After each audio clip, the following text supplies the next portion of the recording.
Ngayong araw guys, magche-change oil kami ng sasakyan. PMS nga pala. So ito yung partner ko, si Ronnie. Yan, bali una natin gagawin, ililip natin tong sasakyan. Gamit tayo nitong impact wrench tsaka itong crocodile jack ba tawag dyan. Tapos kailangan natin ng stand. Maganda talaga meron kayong ganitong tools para mabilis baklas ng gulong tsaka mag-angat ng sasakyan. Ito nga pala gagamitin natin ngayon lang is Petron Blaze fully synthetic. Tapos kung advance sa sasakyan nyo, bali ito ay 2025 model. Ang size ng filter oil nyo ito, sa Shell kayo bumili, C110. Tapos ito dati ang gamit ko, Shell HX7. Tatry naman natin tong Petron. Titingnan natin kung anong pagbabago. Bali matagal ko nang gamit tong Shell, wala naman din akong masabi. Bali tatry ko lang tong Petron. Baka mas maganda ang takbo. Ayan, naiangat na yung sasakyan. Tapos maglilinis din kami ng preno. O yun, panoorin nyo lang. Yan, bali ang size nung drain ng plug ay size 14. Tapos gagamit kayo nito pantanggal ng oil filter.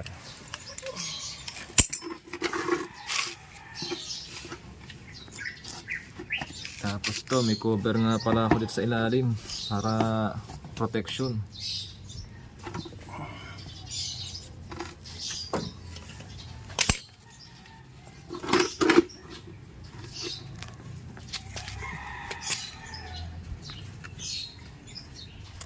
So ito lilihain na natin itong rotor disc na.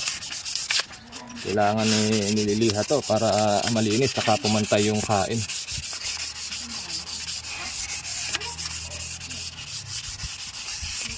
Tapos sunod natin lilihahin itong disc brake nya, disc pad.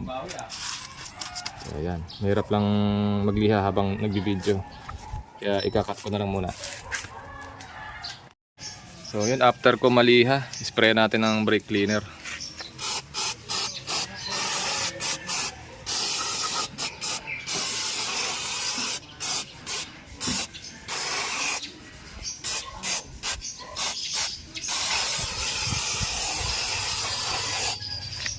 Yan, sunod naman natin to disc pad. So ito nga pala yung sinabi kong gagrasahan natin. Yung niya dito, yung pin, para maganda rin yung laro niya. Dalawa yan. Saka dito yan, hugutin nyo lang saka lilinisan. Tapos lalagyan ng grasa na high temp, para hindi pwede ordinary kasi nainit kasi ito yun. After natin malagyan itong grasa yung pin nya, dalawa yan nalagyan na natin ng high temp grease. Lalagyan natin ito sa disc pad nya to, yung pinakadulo nya dalawa, tsaka dito sa kabila ng high temp grease din yan. Ganun lang, mahirap maggawa tsaka habang nagbibideo basta lalagyan nyo yan dyan kasi may play din yan.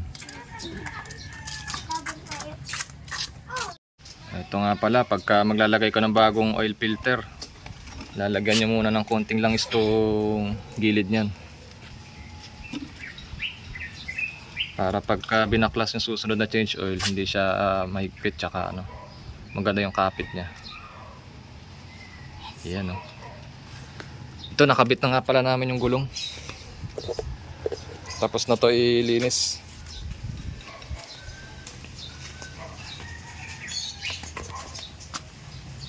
So ito nga pala, nagbawas na ako ng 700 ml. Yan, tigay kulang pa. Binawasan na namin tong 4 liters ng 700 ml. Kasi ang ilalagay lang namin dito sa Avanza ay 3.4 ml. Hindi kasi tama yung sukatan namin kaya ginano namin 700.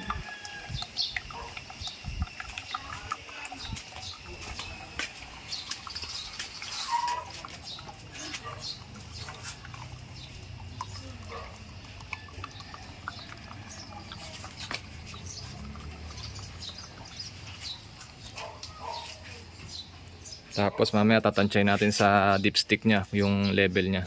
Pagka naibaba na natin itong stand. Yun, naisilent na namin yung langis. Balik sa pag-test nga pala ng tamang level ng oil. I-start nyo muna yung sakyan nyo ng 2 minutes o 3 minutes. Paikutin nyo lang yung bagong langis. Bali naka-stand dahil pababa tong ano namin tong kalsada.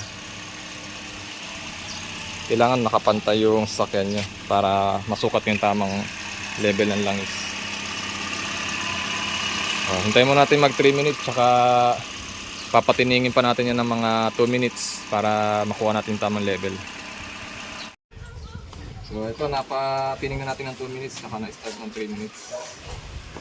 Tapos sukatin na natin yung level ng kanyang langis. Ayan, lapit na. Ayan, nandito lang yung level ng langis niya. Tama lang. Ayan. Normal na normal yan. Kahit dito, medyo marami na yun. Huwag lang bababa talaga dito. Ayan, ito nandito, tama.